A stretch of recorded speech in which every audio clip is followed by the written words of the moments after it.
tocar em mais uma dimensão, né, do glorioso estado vizinho, que é o ministro Alexandre de Moraes, né, do STF, votou hoje para tornar réus o ex-chefe da Polícia Civil do Rio de Janeiro, Rivaldo Barbosa, o delegado Geniton Lages e o comissário de polícia, Marco Antônio de Barros Pinto, o Marquinho DH, sob acusação de associação criminosa e obstrução de justiça no caso do assassinato da vereadora Marielle Franco, do PSOL do Rio de Janeiro, né?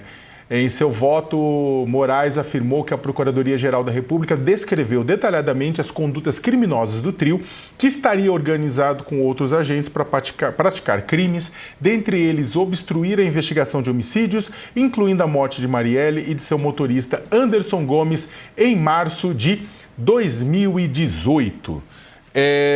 Carla... Bem, a gente já tinha tido a condenação dos irmãos Brazão nesse processo, do Chiquinho Brazão e do Domingos Brazão, um deputado federal, o outro membro do Tribunal de Contas do Estado do Rio de Janeiro, exatamente por serem mandantes do crime, né, da execução de Marielle Franco. O executor também já estava preso há um tempão e aí agora chegou, inclusive, o Rivaldo chegou a ser apontado lá atrás como um dos mandantes, mas aí depois ele não foi condenado como mandante e foi condenado agora como uma espécie de pessoa que ajudou no processo, mas não como mandante. Caso encerrado? Então, Saca, eu não sei se caso encerrado, mas caso próximo a se encerrar, e eu acho que ele vai continuar sendo um caso emblemático na política brasileira e na violência política brasileira, para que a gente acabe com a sensação de que as coisas acabam em pizza no Brasil, sabe? Os poderosos se protegem. Sim, os poderosos se protegem. Sim, os poderosos às vezes saem impune. Mas também há investigações que conseguem ser levadas adiante para que as famílias, tanto de Marielle quanto de Anderson, tenham a sensação de justiça, né? A gente sempre fala isso, nunca vai se reparar a perda de um ente, nem na família da Marielle, nem na família do Anderson. Mas quando a gente vê que a justiça, mesmo com diversos interesses poderosos e de autoridades envolvidas por trás desse assassinato político, com o processo indo adiante, chegando, e as pessoas sendo condenadas e se tornando réus, e a condenação, né, e a busca por punição e por justiça continua, acho que isso dá, eu não sei a palavra correta para usar, mas eu acho que ameniza um pouco as dores das famílias, né? A justiça podendo ser feita de alguma forma, né? Enfrentando o sistema, que gostam de dizer aí bastante, né? Há um pouquinho de uma sensação que eu acho que é aquela coisa, talvez a Marielle, que em vida lutava por tantas injustiças, lutava com a sua voz de mulher negra de periferia para poder ter voz, para poder ser respeitada como parlamentar. Acho que a gente vê o processo caminhando anos depois e tendo os culpados responsabilizados, talvez mostre que, para fazer as vozes, né, que a família coloca aí da Marielle, é presente de alguma forma na vida política para evitar a gente acreditar que crimes políticos e crimes contra as mulheres vão ficando impunes, assim. Eu acho que é importante a gente continuar acompanhando os desdobramentos de tudo, que os responsáveis paguem, respondam, tendo, claro, a gente sempre fala aqui, né, todo o direito à ampla defesa, e etc e tal. A gente vive num país, num sistema democrático, Estado democrático de direito, porém, é importante que a justiça caminhe, né, porque a gente, infelizmente, em vários outros episódios políticos e criminosos da nossa história, a gente sabe que muitas coisas já foram colocadas para baixo do tapete. Nesse caso, parece que está indo e a justiça está fazendo o seu papel. Lê, o caso Marielle é um caso bastante paradigmático, né, com relação ao Rio de Janeiro e com relação ao Brasil, mas principalmente o Rio, porque é um caso em que você tem uma parte podre da política se juntando com uma parte podre da polícia, com uma parte podre do sistema de justiça, sabe, é um consórcio com a milícia, né? É um executor do escritório do crime. E aí você tem um consórcio criminoso que foi formado para matar e proteger os assassinos de Marielle Franco. E isso a gente vê se repetindo com frequência, cada operação policial como a de hoje. Então, por isso que eu estou fazendo essa relação. Há uma metonímia, há uma relação direta entre o que aconteceu hoje no Rio de Janeiro, a operação que apura suspeitas, deixar claro, são suspeitas. Porém, há uma relação direta com aquelas suspeitas que estão sendo avaliadas e investigadas com a própria situação da morte da Marielle. Havia um consórcio do crime lá. Você tem um consórcio do crime sobre investigação aqui, da mesma forma como vira e mexe no Rio de Janeiro, você encontra consórcios do crime serem investigados como poder público de forma promíscua, se relacionando com milícia, com tráfico, com crime organizado, né? Já teve vários, inclusive, políticos do Rio que já falaram que o verdadeiro crime realmente organizado do Rio está no palácio, não está no morro, né? E eu queria que você comentasse um pouco isso, né? Como é que você... sobre esse desafio por parte do poder público para enfrentar essa situação, né? E segurança pública é um dos principais pontos de demanda do eleitor, da eleitora em 2026.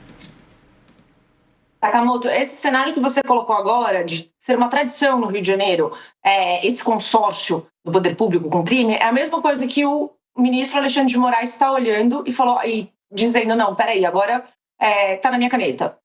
O Alexandre de Moraes, que era o relator desse caso da Marielle, o Alexandre de Moraes, que é o relator da ADPF das favelas, ele está avocando para si, por diferentes caminhos, grandes operações no Rio de Janeiro. Porque, para o olhar do ministro, sob o olhar do ministro, é um grande sistema, um grande ecossistema de crime organizado que mistura o tráfico, a polícia, o jogo do bicho, o empresário, todo mundo. Que é essa confusão que a gente sabe que o Rio de Janeiro é uma grande confusão, muito difícil de resolver.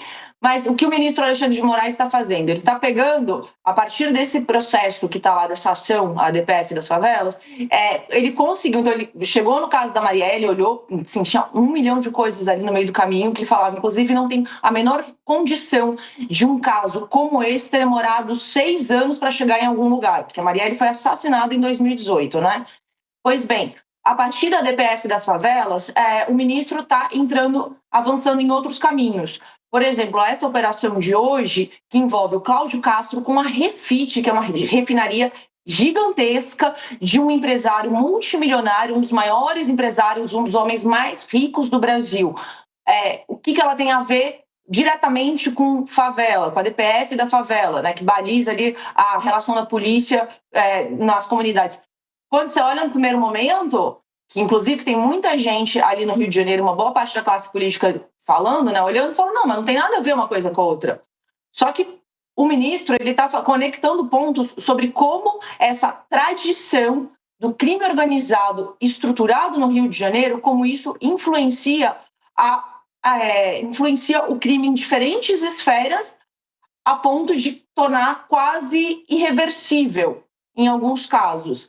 Então, ele também está com esse mesmo olhar, fazendo esse mapeamento, indo por vários caminhos e falando, cara, entrando. Então, esse mês teve uma operação que foi sobre a Secretaria de Educação do Rio de Janeiro, Secretaria de Educação no Estado, então também outra relação que, em tese, não está diretamente conectada nem à refinaria, nem com polícia subindo o morro. Agora teve essa, lá atrás teve vazamento de informação para traficante. Tem que ter um olhar no Rio de Janeiro mais coletivo, juntando coletivo no sentido de juntar diferentes pontos, porque é um lugar quase impossível de conseguir se arrumar. Mas agora, e o Rio ainda, só para finalizar, o Rio ainda está nesse processo que não tem nem um governador, está num processo super complicado de sucessão ao governo do estado, porque tem um desembargador que está sentado na cadeira de governador, o presidente da Assembleia, que deveria assumir, já que não tem governador nem vice, está esperando, está comandando só a Assembleia, e tem um processo que está rolando no Supremo dizendo, olha, ninguém se mexe, essas peças no tabuleiro não se mexam até a gente daqui de Brasília tomar alguma decisão em relação a esse estado. Porque é difícil até de conseguir explicar o que acontece no Rio de Janeiro, né, Sakamoto? E o desembargador que está de forma provisória, interina, governando o estado do Rio de Janeiro, ele está fazendo uma limpa, né? Demitindo um monte de indicado político e deixando a Alerj, a Assembleia Legislativa do Rio de Janeiro, Pé da vida. Para comentar a questão do Cláudio Castro e outras envolvendo o Rio de Janeiro, eu queria agradecer a presença do deputado federal Henrique Vieira. Henrique, obrigado, do pessoal do Rio de Janeiro. Henrique, obrigado pela presença, obrigado por atender nosso convite. Mais uma operação no Rio de Janeiro, agora atingindo o ex-governador Cláudio Castro e a sua relação, né, a sua suposta relação com Ricardo Magro, que seria, segundo as investigações, o maior sonegador do Brasil.